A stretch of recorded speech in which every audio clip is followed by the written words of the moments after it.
Le message de Jean-Baptiste peut se résumer ainsi. Changez, car le règne des cieux est proche.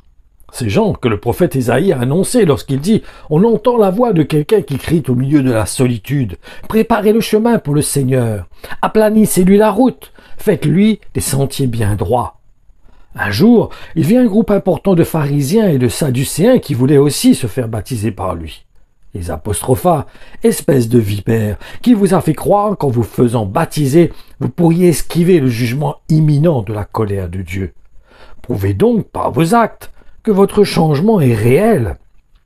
Ces paroles sont dans Matthieu, dans le chapitre 3. Dieu a fait Seigneur et Messie ce Jésus même que vous avez crucifié. Ses auditeurs reçurent ces paroles en plein cœur, et profondément bouleversés, ils demandèrent à Pierre et aux autres apôtres, « Frères, que devons-nous faire ?» Pierre leur répondit, « Changez, et que chacun de vous se fasse baptiser au nom de Jésus, le Christ. Cela signifiera que vos péchés sont pardonnés. Alors vous aussi, vous recevrez en cadeau le Saint-Esprit. » Ces paroles se trouvent dans Acte 2. Un saint respect s'empara d'eux, et le nom du Seigneur fut honoré. Beaucoup de ceux qui étaient devenus croyants vinrent alors confesser publiquement leurs péchés et avouer les pratiques occultes auxquelles ils s'étaient livrés. Bon nombre de ceux qui avaient exercé la magie apportèrent leurs livres de sorcellerie, les entassèrent aux yeux de tous et y mirent le feu. Leur valeur fut estimée à 50 000 pièces d'argent. C'est ainsi que la parole du Seigneur démontrait sa puissance et se répandait de plus en plus, remportant partout des victoires. Les paroles que nous venons de lire se trouvent dans Actes, au chapitre 19, des versets 17 à 20.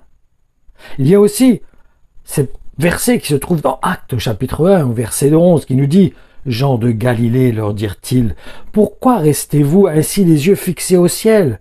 Ce même Jésus qui vient de disparaître du milieu de vous pour être enlevé au ciel en redescendra un jour de la même manière que vous l'avez vu y monter. » Ce qui est important, ce n'est pas la naissance de Jésus-Christ. Ce qui est important, c'est l'œuvre que Dieu fait dans notre cœur, cet évangile qui nous transforme, qui nous change, cet évangile qui nous emmène à chercher à être à l'image de Jésus-Christ et porter ce nom d'une manière digne de chrétien, qui veut dire petit Christ.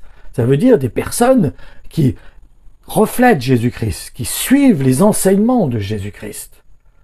Donc, ce qui est important pour nous, c'est de garder nos regards fixés vers le ciel, d'où il viendra à nous chercher. Allons courir, allons dans cette espérance, dans ce but, motivé par ce cœur, de voir Jésus-Christ revenir dans les nuées pour venir nous chercher. Ce qui est important, c'est pas sa naissance. Ce qui est important, c'est l'œuvre qu'il a accomplie sur la croix. Ce qui est important pour nous, en tant qu'enfants de Dieu, c'est de nous rappeler sa mort et sa résurrection, et qu'il va revenir nous chercher. C'est ça qui nous motive, c'est ça qui est notre life motive.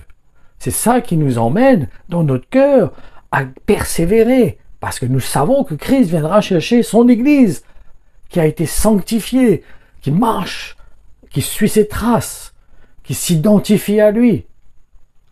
Nous ayons toujours dans notre cœur ce désir. C'est un reproche que les anges avaient fait à ces gens qui regardaient, qui avaient ce désir, comme nous dit dans Actes, ce même Jésus qui vient de disparaître du milieu de vous pour être enlevé au ciel en redescendra un jour de la même manière que vous l'avez vu y remonter. Ces Galiléens avaient les yeux fixés sur des choses parce qu'ils étaient tristes. Ils ne comprenaient pas ce qui se passait. Ils n'avaient pas été saisis encore, ils n'avaient pas été éclairés. Et les anges voulaient l'encourager à reconnaître qu'ils avaient besoin, dans leur cœur, d'avoir cette œuvre en eux, cette foi que Christ viendra les chercher. Et qu'ils avaient besoin de cette œuvre dans leur cœur pour les motiver à chercher à s'identifier à Jésus-Christ, à comprendre son œuvre, le but pourquoi il est mort sur la croix. C'est de former son Église, c'est d'édifier son Église. C'est pour ça qu'il a instauré la scène, la Sainte Seine, afin que chaque jour, quand nous mangeons ensemble, quand nous partageons cette scène ensemble, nous remémorons la mort et la résurrection de Jésus-Christ, nous formons le corps de Christ. Nous nous unissons ensemble pour former le corps de Christ. Parce que nous voulons représenter Jésus-Christ au travers de son corps. Que le Seigneur vous bénisse, frères et sœurs, et que nos regards restent fixés vers le ciel,